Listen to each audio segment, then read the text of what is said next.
and it's a movie I've seen a lot, but I watched it again with my cousin Arsam, and feel like I got a lot to say about it, and I may have done this movie on my show before, but doesn't matter too much to me. We will do another review of it. It is the 1999 film Eyes Wide Shut. And I've seen this movie probably, it's got to be like maybe, I don't know, 7 or 8 times by now. I watched it for the first time 4 years ago, and it was a very surprising and great experience. And I would say this is one of those few movies that I almost feel gets better every time I watch it.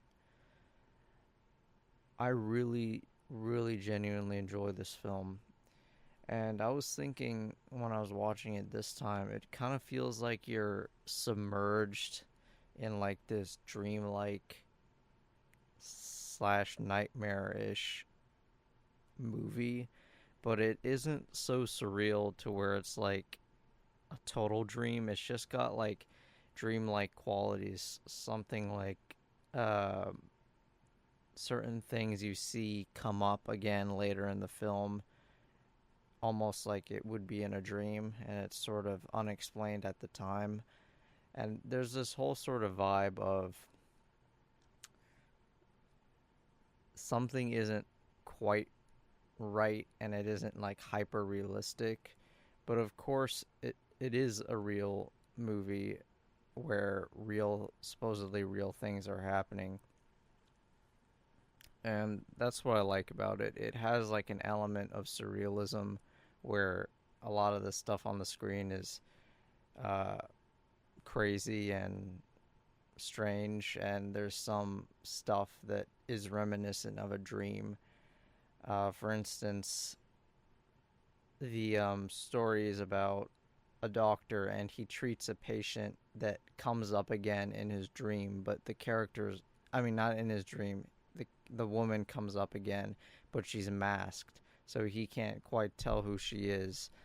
Yet there's this like suspicion that it is the same woman that comes up later on, sort of like in a dream, how maybe you saw someone earlier in the week and then you dream about this person, but you're not quite sure if that's the same person, if that makes any sense. So yeah, but I should probably say like what this film's about, and I'll just like go through the synopsis. There's a lot of stuff about this film that's interesting. I want to check something here. It has a 7.5 on IMDb. It's typically considered like the least good Kubrick film, but I want to do something. I want to do like the newer reviews of this movie and see. Yeah, so I would say the newer reviews are probably in line with the older reviews, but you got a lot of like mid reviews, and then you got a lot of people who think it's great. You got some eights, nines, tens, but you also got some fives, sixes, and sevens. Yep. And that's what I would probably say about this movie. I would say every single Kubrick movie is definitely very polarizing, and I don't think that they are movies for all people. I definitely think a lot of people wouldn't or don't connect Kubrick films, and I would say Eyes Wide Shut maybe along with 2001 for I guess different reasons, but then again, like even Clockwork Orange is not for everybody, but perhaps Eyes Wide Shut is his, along with 2001, on a structural level, is the one that people would maybe connect with the least, and it would be more polarizing. Because I think Clockwork Orange is just like really fun, while this movie in 2001 are kind of more specific in terms of like a very unique style of filmmaking. Okay, where's the synopsis? I can never find it. Okay, here we go. Plot synopsis. So, Dr. Bill Hartford and his wife Alice, a young couple from New York, go to a Christmas party given by a wealthy patient, Victor Ziegler, played by Sidney Pollack. There, Bill runs into an old friend, Nick Nightingale, who dropped out of medical school and now plays piano professionally. A Hungarian man dances with his wife, Alice, and tries to basically pick her up. And two young models try to take Bill off for, I don't know how to say that word, tryst? They basically are flirting with each of the couple away from each other. But he is interrupted by a call from the host upstairs, and there's basically a prostitute who is basically overdosed on a drug upstairs.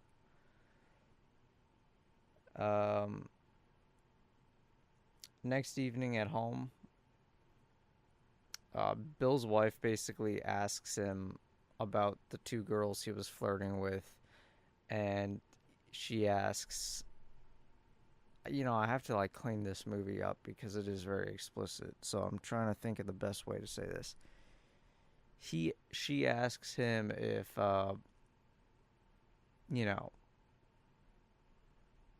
anything else happened with those two girls he was flirting with, and Bill says like no, and then she's he also asks her about the guy she was dancing with, revealing that he knows about it. And then she asks like if he's ever jealous of her when like men are trying to flirt with her, and he says no, and then she gets like offended. And this sort of, I would say this sets up the more human element of this movie, which is basically a marriage slash relationship that is under a considerable amount of stress and is somewhat breaking down. And during this argument, sort of Bill makes the point that like men go based more on desire, and when a man talks to a woman, it's clear what he wants, but when a woman talks to a man, the man can sort of sort of drive the goals there, where women sort of more choose security and men are more into, just like being with women.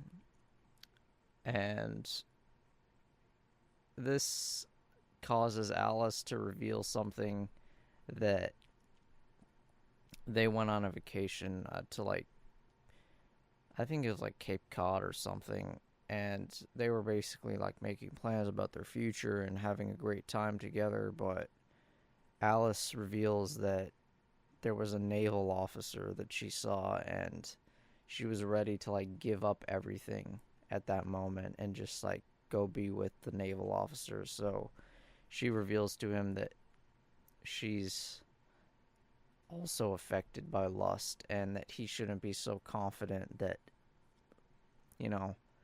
his wife isn't capable of having the same desires. So this basically sets up the human part of the movie, where it's about a couple that sort of has lost confidence in each other in their own ways. And Bill is haunted by this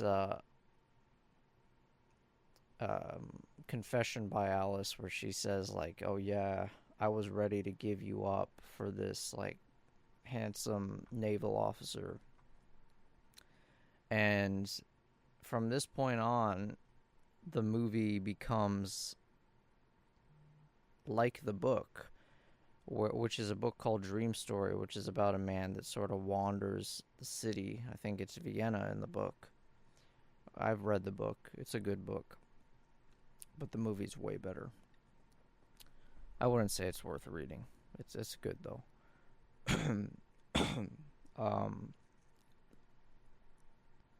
So he basically wanders the street and pushes the limits of his marriage vows and tries to, in a way, get revenge on her, but also it's sort of like it's sort of like he feels betrayed and he feels like his vows are somewhat meaningless because of what she said and like sort of the pride she takes in it, that she's like, I don't know, like just like a man or whatever. So, but before that happens, while they're done with their argument, Bill gets a phone call, a house call, to the deathbed of the father of a now engaged female friend. And basically, at this point, Bill is kissed by her, and she's like, "Oh, I love you. I don't want to leave with my husband because they're moving to Michigan." And then he's like, "You're very distressed right now. We barely know each other." And this also sets up the next at least 45 minutes of the movie where, well, really the whole film, where even in the beginning, where Bill is constantly hit on by girls and even a guy later in the film. And Alice is, of course, hit on by that Hungarian elderly gentleman from the party.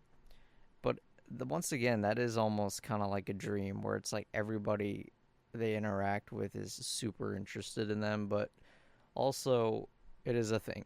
It is a thing about like, Bill's a good-looking guy. He's a doctor. He's rich. His wife is very beautiful. Um, and everybody they come in contact with is very interested in them. And the whole film is about like temptation and vows and challenging that. And at this point of the film, Bill goes out on a walk. Like, he doesn't go back to his wife. So he just goes out in the city, New York City, and walks around. Oh, wow. The synopsis cut out this part for some reason. But I'll explain it. So after he goes out with on the town, just walking around, sort of disturbed by what his wife said still, a prostitute comes up to him and, offers, "Come to my apartment." And they're like kissing and all this, but at the opportune moment, his wife calls. And then he sort of backs down and he's like, he realizes he can't do it, which is sort of, in my opinion, when you've watched it as much as I have, you realize how, while this movie itself isn't structured, these like small scenes are so structured. It's literally him pushing the edges of his vows and trying to sort of live without rules and break his relationship with his wife. But like right when it's about to happen, his wife calls and he is pulled back uh, by society and by the rules and the vows he made to his wife. And this is the whole thing with the movie. It's like pulling Bill away from civilized society and his marriage, and then pulling him back. So his wife stops him. Obviously, she doesn't know who he's with.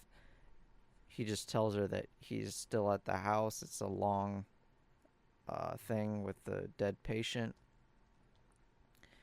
And then he tells this prostitute woman, he's like, "Yeah, I can't do it," but he pays her anyway. He's a nice guy. I like Bill. He's a good person. And at this point, Bill goes walking again, where he passes by Sonata Cafe. Another thing that's kind of like a dream. Bill doesn't really say he's going out to see his friend, but he just like happens upon this cafe where Nick said he was playing, and he just goes in. It's sort of like a dream. He just stumbles upon different things in this string of unpredictable events. But like obviously it is set up. It's just very loosely set up. Like I said, the film itself isn't structured, but you have these individual scenes that are really structured and well thought out. So he goes into Sonata Cafe and he listens to Nick for a bit, and Nick comes off the stage and he sees his friend Bill, and he's like, "Hey." And I suppose this is like the whole introduction of the film is over at this point, and we understand what the movie is going to be about. So, like I said, the human aspect of this film is about like a marriage that's in decline, but the more exciting slash significant part of the film that's somewhat surreal comes into play now. Um,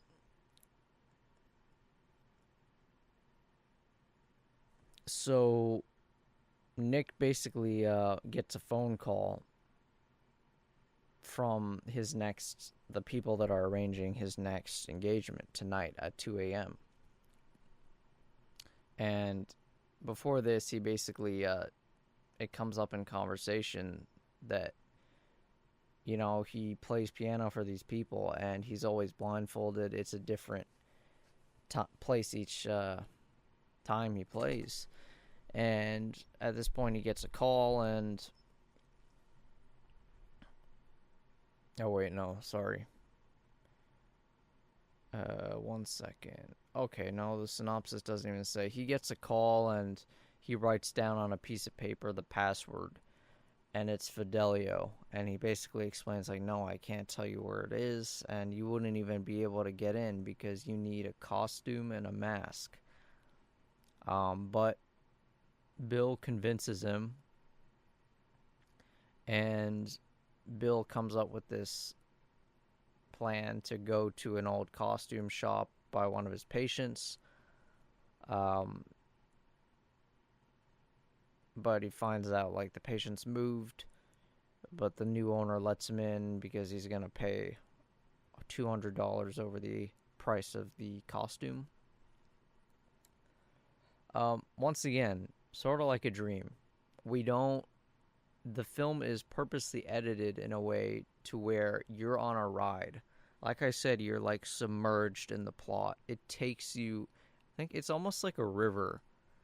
It really just takes you where it's going, and it doesn't like hold your hand through the process and explain things as it goes on. That's another reason why it feels like a dream.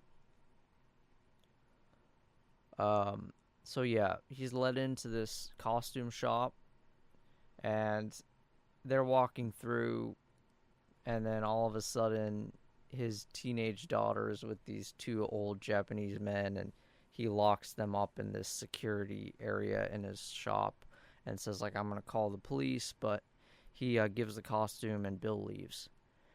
So, um, sorry, 1 second. Just want to search something up. So yeah, he goes out and supposedly up street. I'm such a moron. Uh,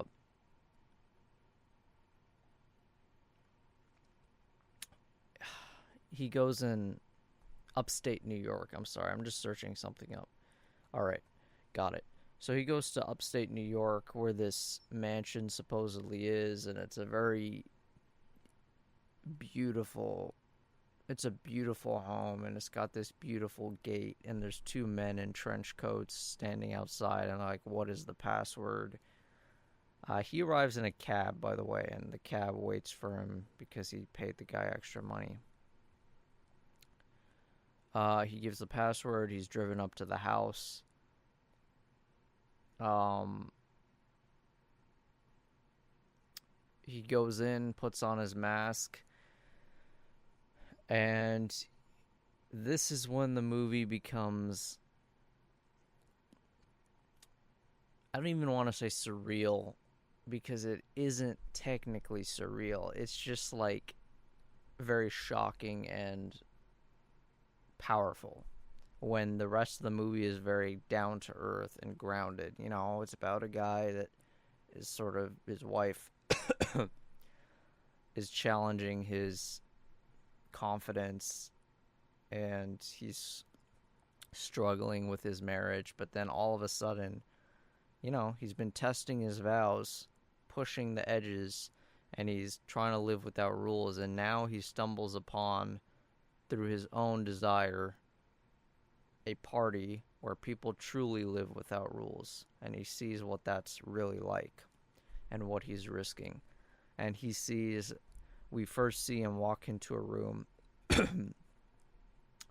a beautiful, beautiful room, and sort of like an Arabian style.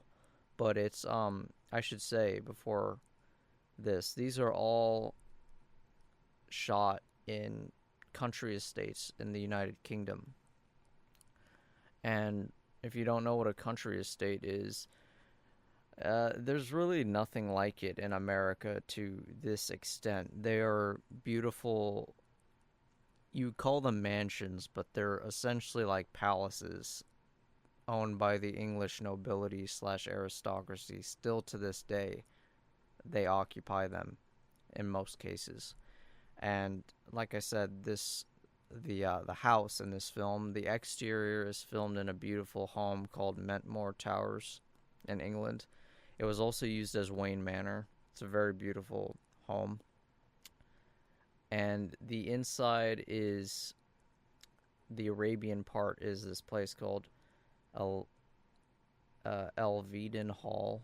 It's a really gorgeous property, and it's beautiful. And he stumbles in on this ritual. Everybody's masked. The head guy is wearing red. There's, you know, everybody is in a circle around these women, and there's smoke, and there's music, beautiful music. Like, one of my favorite soundtracks of all time is in this scene. And it literally feels like you're submerged in this sort of surreal. I don't want to say totally surreal. I don't really mean like David Lynch surreal. I mean like it's so crazy and unbelievable what you're seeing. And my God, the direction. This is like a man that did not decline in quality as he got older. This direction in this film feels like the same guy that did 2001 and Barry Lyndon, which in my opinion are his most directorially beautiful films. But to be fair, a lot of that is budget. You could say Clockwork Orange and The Shining, which I also think are really beautiful films. But they're not as high budget in terms of the direction and the cinematography. But this one is both high budget and high quality. And it's really just gorgeous. And the ritual ends, and he sort of wanders off with a woman who's like, you don't belong here. You're out of place. And this is when the film kind of feels like a nightmare. This guy comes up, takes the woman away. It feels like he's being followed. Everything seems sort of wrong. He feels like a trespasser, basically. And he sees a bunch of crazy scenes wandering through this house. I can't get into it too much. But once again, very, very, very beautiful filmmaking. And then basically the woman comes out again and she's like, you have to leave here. You're in danger here. And he's like, let me see your face. Tries to remove her mask. She refuses. See, also kind of like a dream. In dreams, at least in my dreams, whenever I try to like learn more about something, I never really quite ever get the satisfaction of figuring out what I want. That is how my dreams are. So he tries to remove her mask and she's like, no. So the mystery persists. Who is this woman? Because it's very unclear who it is. Is it just a random woman? Is it possibly the woman from the party that overdosed, that he treated that's associated with this Ziegler fellow. Um, it could possibly be the prostitute that he saw after, when he was roaming the city. Or it could be like a random person, like I said. It doesn't really matter. And basically, then this guy in a mask, who's like one of the head guys in this secret club society cult thing, and he's like, "Your driver would like to speak to you. He's waiting outside." And then he's sort of deceived and taken into the main room where the red cloak, the like master of the ceremony, confronts Bill about the password to the house, not the password to the party. And then Bill says he forgot it. And then he says, remove your mask. And then he says, remove your clothes. And he's like, if you don't remove them, we're going to remove it for you. And at this point, the masked young woman appears on the balcony. And she says that she will take his place and she redeems him. And it's sort of very ritualistic and, like I said, somewhat surreal. And this woman is taken away. And this is one of my favorite scenes from the movie. Red Cloak basically says, I want to get the line right. I don't want to screw this up.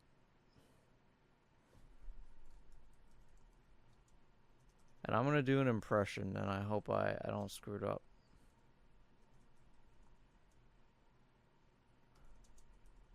He basically...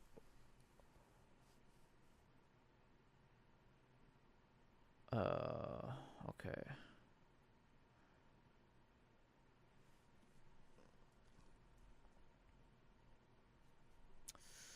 Sorry, guys, 1 second. Alright, he says, Mister, you are free to go, but I warn you, if you make any further inquiries, or if you tell a single soul about what you have seen here, there will be very dire consequences for you and your family. And then, this is the first hint that Bill is not going to respect what this man says. He basically immediately asks her, like, asks him, what's going to happen to that woman? And then Red Cloak says, no one can change her fate now. When a promise has been made here, there is no turning back. As for you, you are free. Go. So, yeah, Bill leaves, but it sort of hints that he's not satisfied with this whole ritualistic thing and this woman being taken away. And yeah, he leaves, and it's now like dawn, basically. He's been out all morning. And he arrives home, guilty and confused. Alice wakes up, his wife Alice is awake. And basically, he walks in and she's like laughing in her sleep, and basically Bill wakes her up, and then she reveals to him that she basically had like an explicit dream with a lot of men, and she knew that he was watching her, and she was laughing in his face. So it kind of relates back to this naval officer where Bill is very self-conscious and worried about his wife cheating on him, and she just had a dream where she did with like hundreds of men or whatever. And this basically sets up a very interesting thing. This movie is like very deep, and it's good. No, sorry, it's great on many levels. So not only do we have this like dual story going on where Bill himself gets the real dream / nightmare. He sees the real, people that have these explicit parties where desire is the only thing that matters and there are no rules, and any desire is catered to, whether it's illegal or not, whether you're married or not. Um, but Alice is dreaming about these things, and she's dreaming on breaking her vows and cheating with on her husband. And then doubly, this is sort of like goes back to that conversation about men and women, where like men get to act on their desires and men sort of rule uh, the sexual scene, I guess. Men are more the playboys, and women go for security and marriage and all this stuff, and they're not really thinking about cheating or all this, but men are. They're willing to break their vows. So it shows how sort of like men go out and do it, but but women are still thinking about it and dreaming about it, and that goes back to what Alice said with the naval officer. She was ready. She really wanted to abandon her husband, but she never did. It was nothing more than a dream, just a fantasy she had. So like I said, like wow, this movie is really great, and the more you watch it, the more you pick up on these like subtle things. It's an incredibly subtle film. Most subtle Kubrick film for sure, and that's saying something because all his films are subtle in many ways. There's like deepness to everything. I would say this movie in 2001, I unironically believe this movie in 2001 have a lot in common, and that's a really controversial opinion, and I'm sure very few people would agree with me on that. But when you watch the movies, there's something there, and it is that subtleness and that sort of feeling that it's an immersive film where you're kind of like submerged in the plot and it's just taking you places. It doesn't build a story like in Barry Lyndon, The Shining, Clockwork Orange. But even in Clockwork Orange and The Shining, it's less so than Barry Lyndon, because Barry Lyndon is a very structured film. It's basically like a character study and a rise and fall film. But nonetheless, all three are more structured than 2001 and Eyes Wide Shut. So that's why I think they're similar. Um, so yeah, he hears about this dream and he is once again horrified to hear this, and he's still not uh, back to being the good husband and following his vows. He's not in the mood. So the next morning he goes in search of Nick, so it shows that he is not listening to what Red Cloak said. He is going out. He's taking a big risk here. He goes in search of Nick, basically asks around, and he finds out what hotel his friend's staying at. And then the desk clerk, who's a guy, is basically hitting on Bill again, so it's sort of continuing that everyone's hitting on him, sort of challenging his vows. And the clerk basically says that he came in with a bruise on his face, and there was two like big men who were really well dressed, so it describes the men from the party like wearing trench coats, big guys. And basically they checked him out of his hotel, and Nick tried to pass the clerk an envelope, and then the two men saw it and took it and said like all future mail will be collected by people properly authorized to do so. And then he went away in a limo. So very powerful and ominous, and it shows like these guys are not playing around. They move quickly. So they figured out who told Bill about the party, and they took care of him. What happened to him, we don't know.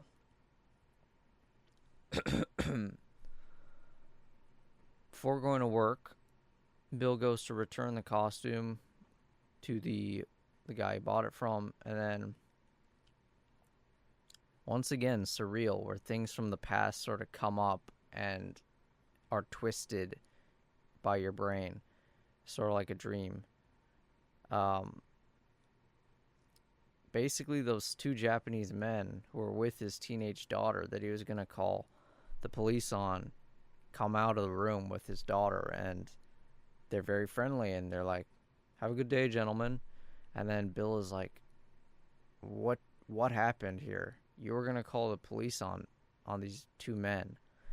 And then the shop owner was like, "We came to another understanding." Basically, he's being paid by them to give away his daughter, his child daughter, 16-year-old.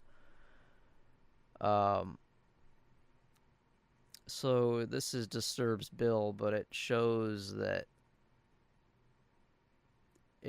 like these powerful men, and sort of they might not be in like a weird ritual cult thing at a big mansion, in masks, but they're still out there, I guess. And yeah, Bill returns everything, but the mask is missing. Basically, he goes home and he goes in the kitchen where Alice is tutoring his daughter, like reading a little stuff to her, and he's standing by the fridge, and there's this little thing over his shoulder that his daughter drew, and it looks a lot like Red Cloak from the party. It's a very beautiful little subtle thing. It's kind of like Red Cloak is over his shoulder, watching his every move. This is the iconic shot from the movie with the so-called Kubrick stare, which, if you don't know, is basically when you look down and then basically angle your eyes up.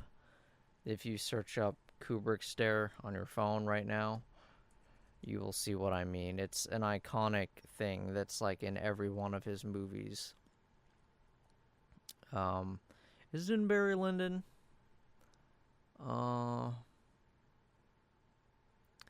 I guess people are saying it is somewhat in Barry Lyndon with his wife in the movie, but that one's not as obvious. Other Kubrick stares are in Clockwork Orange, very famous. This movie, I wouldn't say 2001 is really a Kubrick stare, because it kind of has to,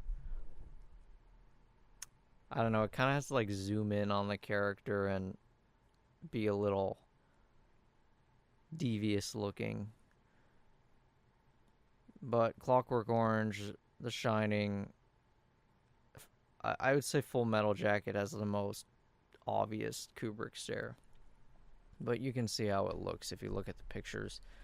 This is funny. They put Anakin Skywalker from Episode 3. That's kind of a Kubrick stare, I won't lie. But it's a very iconic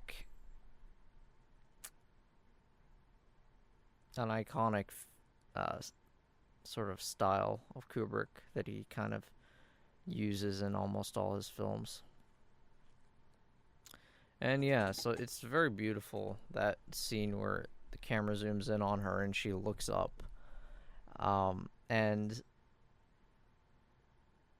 basically when he's looking at her, he hears what she says about the dream with the men.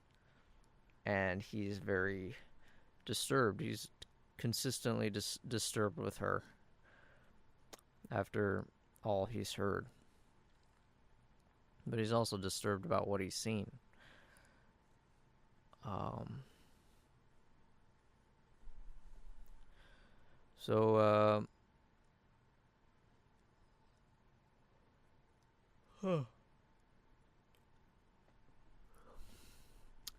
Basically, Bill goes out again. Goes out to abandon his vows. He's still interested. He's still mad at her. And he goes back to the prostitute's house where he did not do anything with the prostitute. And he goes, buys her a cake, and brings it to her. And her roommate greets him and says that Domino was actually just. Oh, before she says that, Bill is trying to get with the roommate and is basically like, you know, he's ready to break his vows at this point. But the roommate is like, you gotta sit down. We gotta talk about something. And she's like, yeah, she was just diagnosed with HIV. So Bill is like, ooh. So his wife saved him, actually. That phone call his wife made saved him. The vows of marriage. And then at this point, he leaves and he's being trailed by a man, a bald man in a trench coat, very ominous. And he's running away from him, and he grabs a newspaper after he can't get in a cab, and they lock eyes, this man in the trench coat, and the man stares at him like saying basically, we know where you are, we can get to you at any point.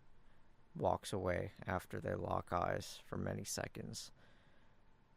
Bill goes in with the newspaper. To a cafe and basically sits down, like sort of shocked, not shocked, but like exhausted by what he just like had to go through. And he opens up the newspaper, which of course says lucky to be alive. Very dreamlike, I would say. And then he spots his eye on a story that says young beauty queen dead, found in her apartment, overdose. And at this point, Bill is scared because he believes that that is the woman that saved him at the party and that she was murdered. And he feels like he has no choice but to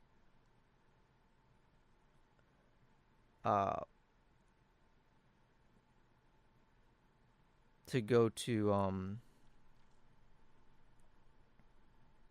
the morgue and see the body because he wants to know if it was the same woman. He never saw her face.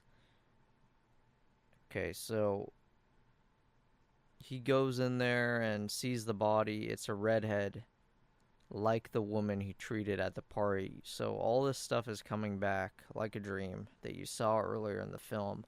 Very loosely structured, but it's coming up, and sort of the movie's loosely being wrapped into a bow right now.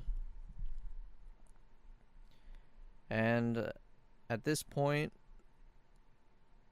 he gets a call from Ziegler, who summons Bill to his house. Ziegler's playing pool, and he keeps tapping the pool ball on the table twice, like this. Much like the Red Cloak Master of Ceremonies would tap his staff twice at the party. And this is all like subtle and in the background, and then Ziegler reveals that he was there at the party and that he knows what happened and that Bill shouldn't screw around with him and pretend like he doesn't know. Just like be honest. Like Bill brings up, or basically Ziegler tries to gaslight him, and he's like, what if I told you if this was all fake and the woman that saved you, quote unquote, she was playing a character? And he's trying to basically convince Bill not to continue looking for information. And he reveals that he basically had Bill followed, and he's been made a fool of in front of these people, basically because he recommended the piano player who told Bill, and now he's all screwed up. But then, like, Bill is like, if this is just a game, like, how this young beauty queen is dead? Like, is this the same woman that saved me? And then Ziegler's like, yeah, it is. And it's the same woman you treated at my house. And this woman was a junkie. And he's basically saying, like, she died naturally and that she just OD'd. The apartment was locked from the inside. There was no funny business. It's all on the level, you know? There's nothing here to be seen.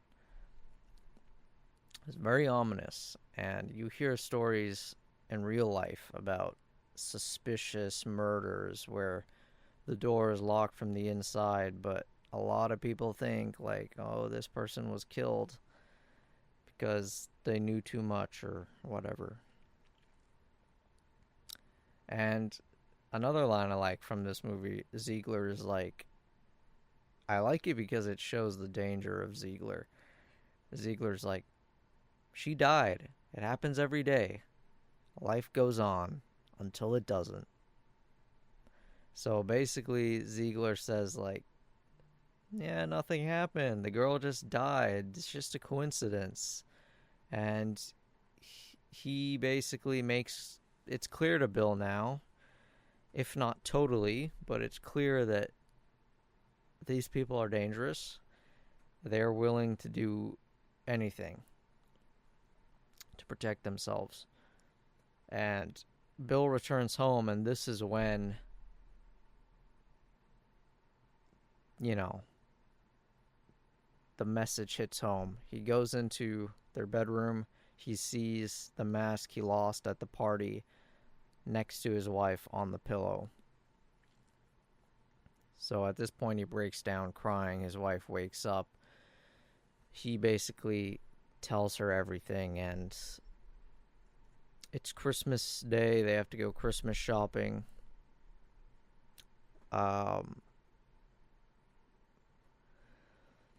And yeah, they go Christmas shopping, and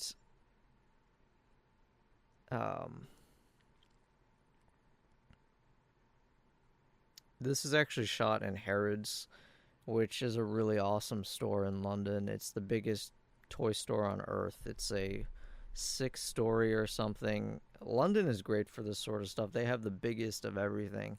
So this is the biggest toy store in the world, and this movie is shot in the first floor of Harrods, where I've been, which is like the teddy bear section. So they're shopping for teddy bears, and his daughter goes away. Then Bill and Alice have a talk, and sort of the movie is succinctly and subtly summarized, where Alice says, like, you know, one night of sort of curiosity and indiscretion cannot define a whole man's life. Talking about Bill trying to break his vows. And then Bill says back to her, while one night can't define a whole man's life, it's also true that a dream is never really just a dream. Talking about his wife, who had the dream that she wanted to cheat on him with a bunch of different men. And that's sort of a beautiful summary of the movie. And Kubrick ends his career, decades at the top of the film world, by Alice saying, there's one more thing we have to do. Last word of the movie, the F word. Then closes Stanley Kubrick's wonderful career in filmmaking. A great man in every way. So, now that we've finished a pretty long review, that was probably almost 50 minutes there, we got to talk about the circumstances around this movie that make it doubly significant. Maybe triply. So this movie was made in 1999, and a lot of people say that this movie was like Stanley Kubrick's confession. Maybe not personally, but for Hollywood about some of the things that go on behind closed doors in that environment and like among the elites of society. Um, because remember, at this point, a lot of this stuff was just conspiracy theories. But when the Epstein revelations came out with the sex trafficking and the island and some of this crazy stuff that is very occult and shocking to most people, all this stuff was just like theories. But after the Epstein stuff came out, a lot of this movie is really relevant. Um, and then there's this one little other thing. I want to get the facts right. Let me search this up.